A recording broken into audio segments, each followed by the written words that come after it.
요한복음 18장 28절부터 32절까지 저희가 예수를 가야바에게서 관정으로 끌고 가니 새벽이라 저희는 더럽힘을 받지 아니하고 유월절 잔치를 먹고자 하여 관정에 들어가지 아니하더라. 그러므로 빌라도가 밖으로 저희에게 나가서 말하되 너희가 무슨 일로 이 사람을 고소하느냐? 대답하여 가로되 이 사람이 행악자가 아니었다면 우리가 당신에게 넘기지 아니할겠나이다. 빌라도가 가로되 너희가 저를 데려다가 너희 법대로 재판하라. 유대인들이 가로되 우리에게는 사람을 죽이는 권이 없나이다 하니 이는 예수께서 자기가 어떠한 죽음으로 죽을 것을 가리켜 하신 말씀을 응하게 하려 함이로라. 아멘. 마침내 예수께서 빌라도 앞에 서셨습니다. 빌라도는 예수를 십자가에 못 박도록 명한 로마의 총독이고 그 당시에 유대인들도 할 수 없는 그 생사 여탈권을 쥔 사람이었습니다. 빌라도에게 사람들이 예수를 데리고 간 것은 마침내 그를 어떻게 할 것인가에 대해서 그 의도를 분명히 밝힌 겁니다. 예수를 죽이고자 함이었더라. 예수를 죽이려는 목적을 그들은 분명히 하고 지체 없이 행동하였습니다. 그런데 그 행동이 매우 민첩하기도 하고 또 계산된 것이었음을 우린 여기서 알 수가 있습니다. 안나스와 가야바 뜰을 거쳐가지고 이제 빌라도까지 가는데 아주 일사천리라는 것을 느낄 수 있습니다. 밤중에 겟세마네에서 예수를 잡아다가 그 밤새 가야바 뜰에서 또 안나스의 집에서 신문하더니 그 새벽에 그날 새벽에 빌라도에게 끌고 간 것입니다.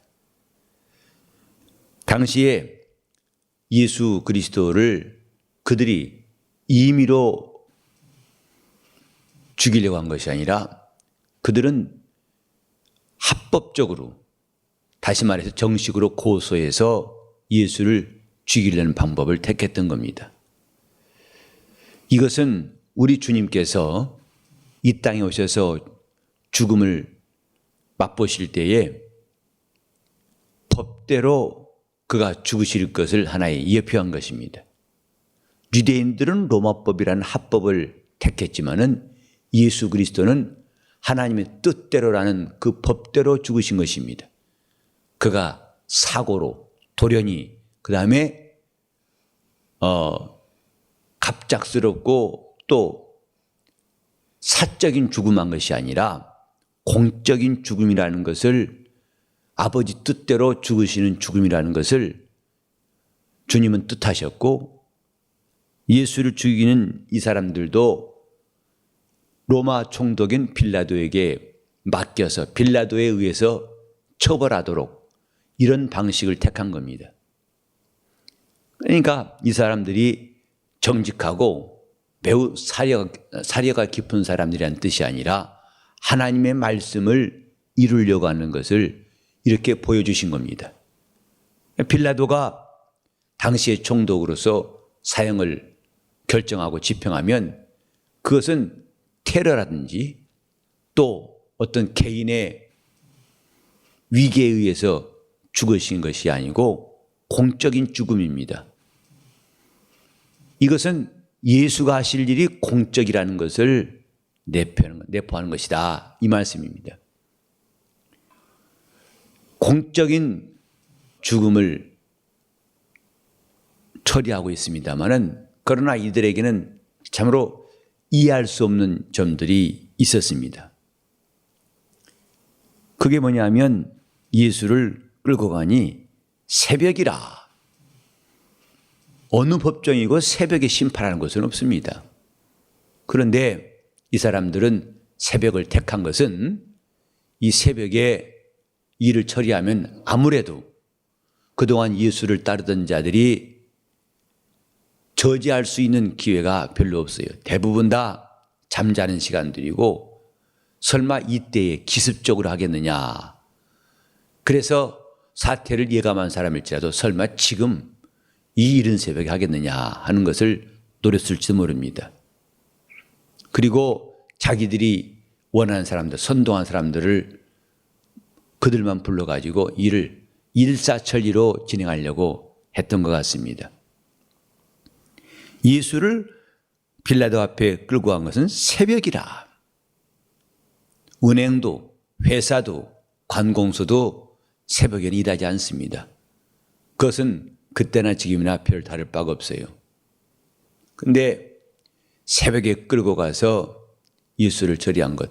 어떤 사람은 새벽 2, 3시란 말도 있고 또 어떤 사람은 대여섯이란 말도 있습니다만 여하튼 일반적으로 관공서가 일하기 전인 새벽에 예수를 끌고 왔었고 또 한 가지 이렇게 끌고 왔을 때에 그들의 명분은 뭐냐면 유월절을 깨끗하게 지키려고.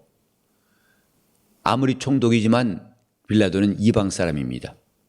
그래서 그 이방 총독의 관저에 들어간 것은 자기들을 정결케 한 일에 반대되는 인가라 싶어서 그 들어가지 아니하고 빌라도를 부른 것입니다. 곧 그들은 모세 율법을 대단히 존중한 것처럼 보였지만은 그러나 가장 중요한 바 이제 하나님의 아들 예수를 죽이는 일에 그들은 앞장서 있었던 것입니다. 그러니까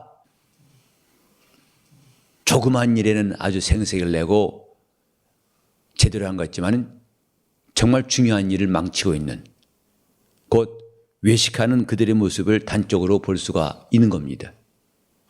작은 것에는 아주 열심히 가꿨는데 정작 중요한 것 예수도 말씀하셨죠.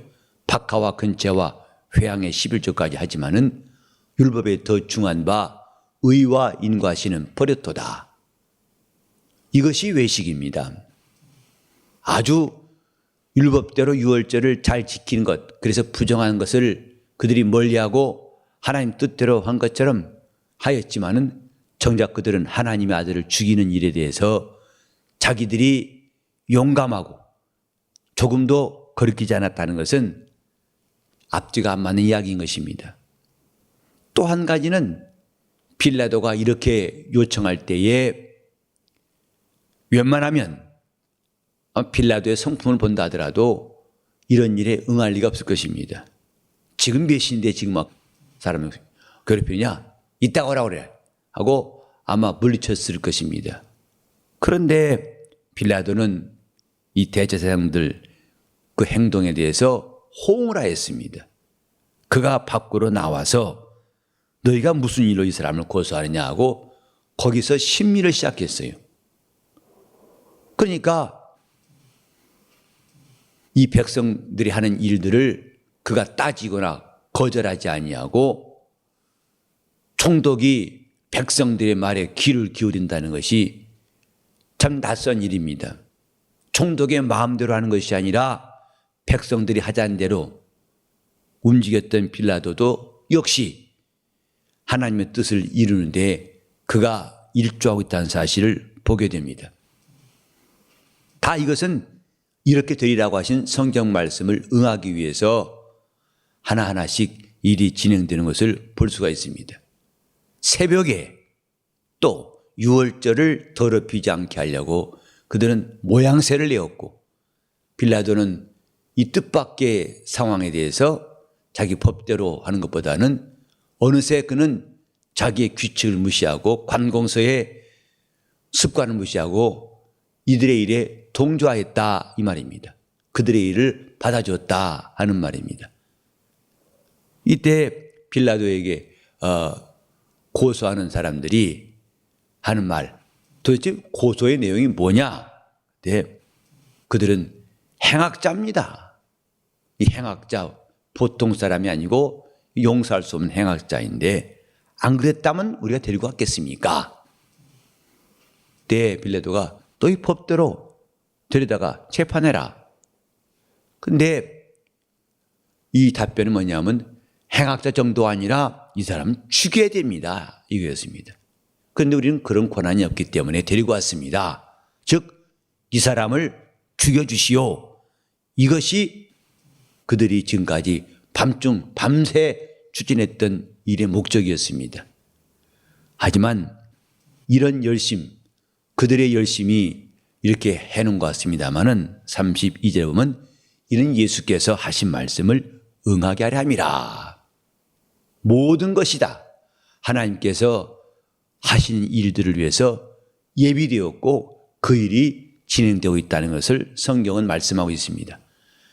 이런 일 저런 일이 또 의아하고 뜻밖의 일이 일어난 것 같지만은 그러나 이건 하나님께서 계획하신 뜻이 진행되어 있다는 것을 우리에게 말하고 있습니다.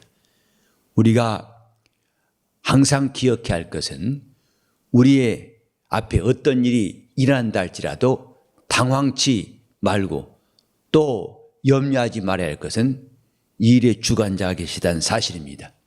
이 일을 움직이시고 역사하신 분이 계시다는 사실입니다. 당장 그것이 불합리하게 보이고 참으로 모순되어 보이지만은 하나님께서 역사하시는 모든 일들이라는 것을 우리는 인정할 때, 하나님의 말씀대로 되어진 것을 인정할 때 거기서 우리는 하나님의 역사하심을 볼 수가 있습니다. 로마서 8장 28절에도 우리가 알거니와 하나님을 사랑하는 자 곧 그의 뜻대로 부르심을 입은 모든 자들에게는 모든 것이 합력하여서 선을 이룬다고 말씀하였습니다. 당장 그것이 불행해 보이고 힘들어 보이고 안 되는 것처럼 보이고 말도 안 되고 엉뚱해 보여도 하나님께서 그 모든 일을 주장하시고 간섭하시는 사실들을 우리는 기억해야 할 것입니다. 우리에게 닥쳐오는 어떤 일들도 그것이 하나님이 우리를 놓치시거나 실수하거나 그가 우리를 붙드실 능력이 없어서 그런다고 우리가 조금이라도 요동치 말아야 할 것은 하나님의 뜻대로 그의 부르심을 입은 자들에게는 모든 것이 합력하여서 선을 이룬다는 사실이 항상 기억돼야 할 것입니다. 이제 합심해서 오늘도 하나님 말씀대로 우리 삶이 주장이 되어지고 그가 하시는 일들이 우리 앞에 현저히 드러날 수 있도록 우리 하나님께서 주시는 능력을 의지하시면서 합심해 기도하시죠.